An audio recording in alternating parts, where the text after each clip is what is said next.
Hi there, Alan here. I retired at 64, on my own terms. Nobody pushed me. Nobody told me the business needed me gone. I built the thing to run without me. Spent years building it that way, which took longer than I'd planned and cost more of my attention than I expected. Because building something to function without you is harder than building something that needs you constantly. But I got there, and when it was ready, I stepped back. That was the plan. That was exactly the plan. And on the first Monday morning, I had nowhere to be. I called the office. Just to check in, I told myself. Just to make sure things were moving the way they should be. I sat in this same room, at this same desk, and I dialed in. And my assistant, who'd been with me for 11 years at that point, good woman, sharp, knew how I operated better than most people I'd done business with. She picked up and said, "Everything's fine, Alan. We'll call you if we need you." They didn't call. I sat at the desk for a while after that. I'm not sure how long. Could have been 20 minutes, might have been an hour. And I thought, this is the thing I built. This is working exactly the way I designed it to work. The calls are being made. The deals are being moved. The people are doing what they were trained to do. I'd planned for this moment for years, and I felt something that I'm going to try to describe accurately because I think it matters. I felt unnecessary. Now, I want to be precise about that word. Not worthless, not broken, not in any financial trouble. We were fine. We'd structured everything carefully. I'm not going to pretend otherwise. Unnecessary. Like a part that used to hold something together had been removed and the machine kept running and nobody noticed the part was gone. That's the closest I can get to it. Here's the thing. I'd planned this retirement carefully. Financially, structurally, everything. Planned the business transition in real detail. Planned the timeline. Planned where Barbara and I would spend time. What we'd do with the place up north. I had the structure figured out. Savings and the various arrangements that go along with that. All of it thought through. What I had not planned for was what happens to Alan Rosen when Alan Rosen isn't running anything anymore. That's what I want to talk about today. Here's what I want to be honest about. The fear I'm describing wasn't about money. I want to be clear about that up front because money is the obvious answer when someone says, "I almost regretted retiring." It's the first thing people assume. The financial side was not the issue. We were fine. We are fine. The savings structure, the arrangements for the long term, the various things you plan for when you're serious about this, all of that was in order. That's not the story. The fear was something harder to name, something I didn't have language for at 64, and I'm only partly sure I have language for now, 4 years later. You wake up on a Tuesday, not a vacation Tuesday, a retired Tuesday, a permanent Tuesday, and there's nothing on the calendar, nothing. And I don't mean a free day, I mean the permanent version of a free day, the kind where nothing is expected because nothing is expected from this point forward, indefinitely. And that feels strange is not quite the right word. It feels like the ground shifted and didn't announce itself. For 35 years, I'd been building things, connecting things, moving things, traveling, negotiating, sitting across tables from people who needed something from me and people who had something I needed. The phone rang with problems and I solved them. I had the thing that I think a lot of builders have, that specific energy of being necessary, of being the person the problem comes to, and then it stopped. And I had no plan for what came after the stopping. I'm not going to give you a framework. I don't do frameworks. Barbara would tell you that, and she'd be right. What I'm going to do is tell you what it actually looked like across about 8 months, and what eventually shifted, and where I think I am now, and where I think I still have further to go, because I don't think this has a clean ending. There was a flight. This was maybe 2 months into retirement. I'd taken a trip, I won't say where, it doesn't matter, but a long flight, 6 hours or so. And I was sitting there, and for the first time in I can't tell you how many years, I had nothing urgent waiting on the other end. No deal to move forward, no meeting to prepare for in my head, no situation that needed resolution by the time we landed, no calls to make the moment the wheels touched down. 6 hours. I had a book I'd been meaning to read for about 2 years. I opened it, read maybe 15 pages, closed it, looked out the window for a while, ordered something I didn't particularly want to eat, checked my phone out of reflex, even though there was nothing on it that needed me, looked out the window again. I'm going to tell you honestly, I didn't know what to do with 6 hours of my own time. That's what I found out sitting in a plane at 35,000 feet. The man who built something real across 35 years couldn't figure out how to occupy 6 hours on a flight without anything urgent attached to them. That's what happens when you build your identity so completely into the work that the work becomes your only answer to the question, what are you doing right now? When we landed, I met Barbara at the car. She'd come separately. She'd had her own trip. We were meeting there. And I told her what I'd figured out on the plane. Not dramatically, just, I told her I hadn't known what to do with myself up there. She looked at me for a moment, and she said, "Welcome to what I've been doing while you were gone." Not cruel, completely accurate. For 35 years, she'd been holding the life together while I was always going somewhere with something urgent. She'd been living the unhurried version of days for decades, while I was moving through the world at the pace of whatever needed solving. And she'd made peace with it, found her own rhythm. And now I was landing, slightly confused, at the beginning of a problem she'd solved years ago. That sentence, "Welcome to what I've been doing while you were gone." I've thought about it probably 300 times. It's the most useful thing anyone said to me in that first year.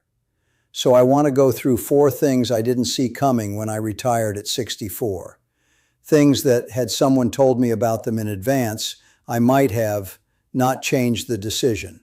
The decision was right, but I would have prepared differently. I would have had a different conversation with myself before I walked out for the last time. I would have asked different questions. These aren't exactly regrets. They're the things I didn't know to put in the plan.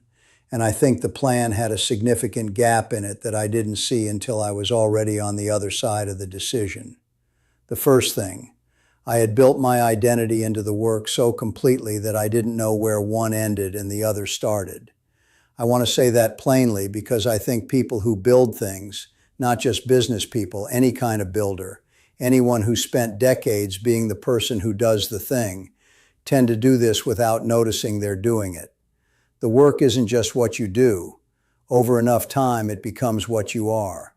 It becomes the answer to the question, who is this person? I was the guy who ran the deals, who made the calls, who showed up when something needed solving and didn't leave until it was solved. That was not a job description. That was Rosen. And I didn't fully understand the distinction until there were no more deals and the calls stopped coming and the problems were being solved by someone else. This is the thing nobody tells you. The financial planning, the structure of retirement, the savings, the arrangement of your affairs, none of that touches this. This is an identity question, not a money question. And there's almost no planning infrastructure for it. Nobody sits down with you at 55 and says, by the way, when you stop doing the thing that made you who you are, you're going to need to figure out who you are without it. My father, Elliot, he came here with nothing and built a modest life completely on his own terms. My father retired at 68 from a job he'd held for 25 years. I remember thinking when it happened that he seemed entirely fine, like he shifted gears and kept driving. I asked him once, this was years before I retired, I was maybe 50, we were talking about something else and I brought it up. I asked him how he dealt with not having somewhere to be every day. He looked at me for a moment and he said, I always had somewhere to be, just somewhere different. I didn't understand that when he said it. I put it somewhere in the back of my mind and left it there. I'm still working out what it means now, 4 years into retirement. I think he was further along in this particular question than I ever gave him credit for while he was here to ask. The second thing, the first 6 months felt like a vacation, and that was the problem. Here's what I didn't understand going in. There are two phases of early retirement that feel completely different and that I confused for the same thing while they were both happening. Phase one is the vacation phase. The freedom is real. The pressure is gone. You sleep differently. I mean that literally. The quality of sleep changes when there's no urgency waiting the next morning. You eat without watching the clock. You do things you'd been meaning to do for years. I read 4 books in the first 2 months, which I hadn't done in probably a decade. Barbara and I had dinners where nobody checked a phone. Dinners that didn't end because something needed my attention by morning. We sat at the table and talked the way people talk when they're not managing anything simultaneously. That phase is genuinely wonderful. I don't want to oversell it, but I don't want to minimize it either. After 35 years of a certain kind of relentless forward motion, stopping completely for a while is something your body and your mind need more than you know. Phase 2 is when the vacation doesn't end. And at some point, for me it was around month 4, maybe month 5, the freedom stops feeling like freedom. It starts feeling like something else. Like drift. Like being carried by a current you didn't choose and that isn't taking you anywhere in particular. You're moving, but you're not going anywhere. I'm not a person who drifts easily. That's probably an understatement. I spent 35 years moving with intention. Every day had a direction, had stakes, had something on the other end of it that mattered and that I was moving toward. When that stopped, the intention didn't disappear. It had nowhere to go. And intention with nowhere to go builds up. It comes out sideways. I noticed I was impatient about small things in a way I hadn't been. Frustrated with things that didn't matter. Restless in the evenings in a way that wasn't tiredness but felt like it. Barbara recognized what was happening before I did. She always does. Which brings me to the third thing. The third thing.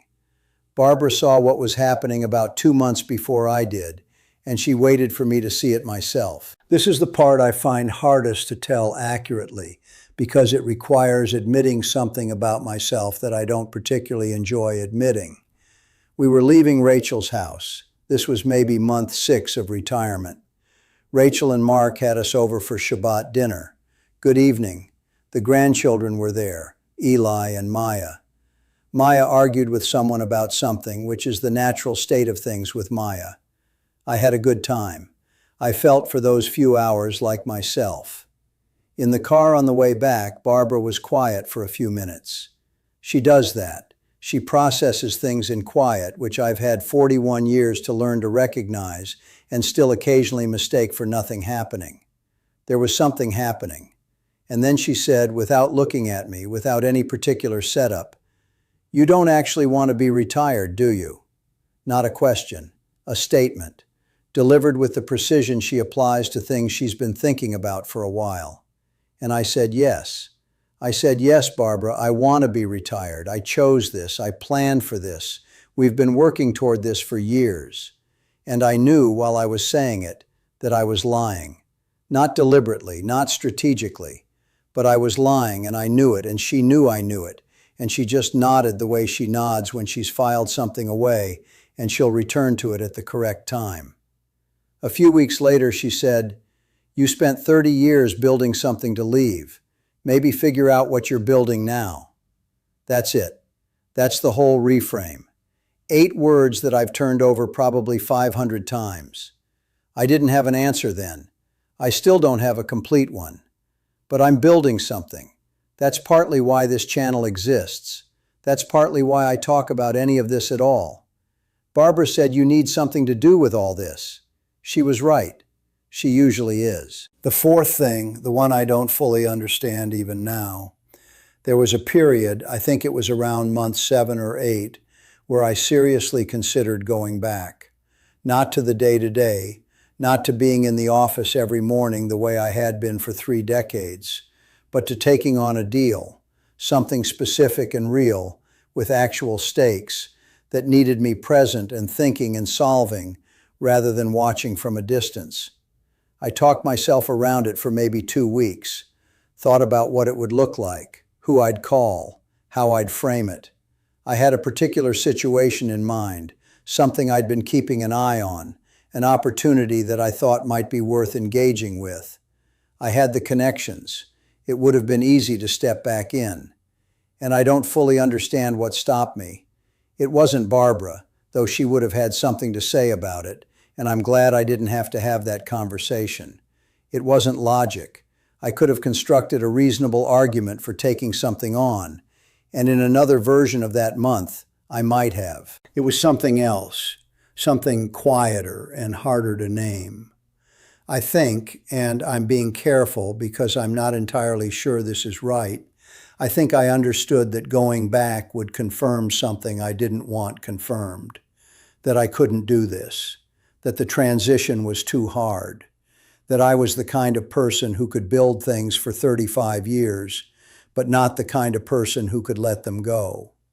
I've been broke, real broke, 31 years old, negative in the account, wife working 2 jobs, no plan, everything gone. And I rebuilt from that. Not quickly, not without cost, but I did it. And that experience taught me something I carry with me about what I'm capable of when things are genuinely difficult. It also taught me that the hardest things I've done in my life never announced themselves as hard in the moment they were happening. They just felt like the next thing, the next problem to solve, the thing that needed showing up for today with whatever I had available. And the moment you decide that the difficulty is the next thing, rather than a reason to stop, something changes. That's what month 7 of retirement felt like. Not a crisis, just the next hard thing, dressed up as ordinary life. Dressed as a morning with nothing on the calendar. Dressed as the question of what to do with this particular Tuesday. I stayed with it. I didn't go back. And I want to be honest that I'm not entirely certain I made the right call in that specific month. What I know is that I made a call, and I stayed with it, and what came after was worth staying for. 4 years in now. I said I'd be honest about where I am. The unnecessary feeling is mostly gone. It comes back sometimes, a Monday morning when the calendar is empty and the quiet has a particular quality to it that I recognize. But it's not the dominant experience anymore. Something shifted. I can't give you the exact date because there wasn't one. It was gradual, the way most real things are gradual. What I have now, and I want to be precise about this because I think the precision matters, is something like a different relationship with time. Not a better relationship, not an enlightened one, just different. The days move at a different pace, and I've had to become a different kind of person inside that pace. Someone who is useful in ways that don't have the same kind of immediate visible output that the work years had. Someone who is building things that don't look like what I used to build, in a way I'm still learning to recognize as building.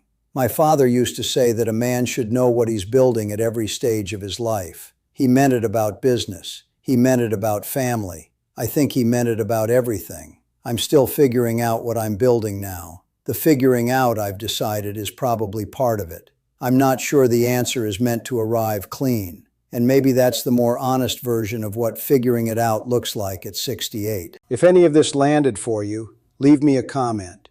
Here's what I specifically want to know. If you've retired, or you're thinking about it, or you're somewhere in the middle of what I've described, what did you plan for, and what did you not plan for? Not the money side. I think most people who are serious about retirement think about the money side, more or less. I mean the other side, the identity side, the what happens to you when you're not doing the thing side. Did you have a plan for that? Or did you find out the way I found out by just arriving at it and discovering you hadn't prepared? I ask because I think this is underserved. There's an enormous amount of content about retirement finances, substantially less about what happens to a person when the thing that organized their identity for 30 or 40 years is no longer there. And I think that gap matters. I think a lot of people are sitting in month 6 or month 8 of retirement feeling something they don't have a word for, and the word is unnecessary, and the reason is what I described. Tell me where you are. I find those comments more useful than you'd think. not just personally, but because they inform what I come back to talk about. Barbara has agreed to do a follow-up on this one, her version of the car conversation, her version of what those 8 months looked like from where she was sitting. I'll tell you right now, her version is going to be more accurate than mine. It almost always is. Subscribe if you want to catch that when it's up. And if you've been watching for a while, I mean it when I say I appreciate it. All right, take care of yourselves.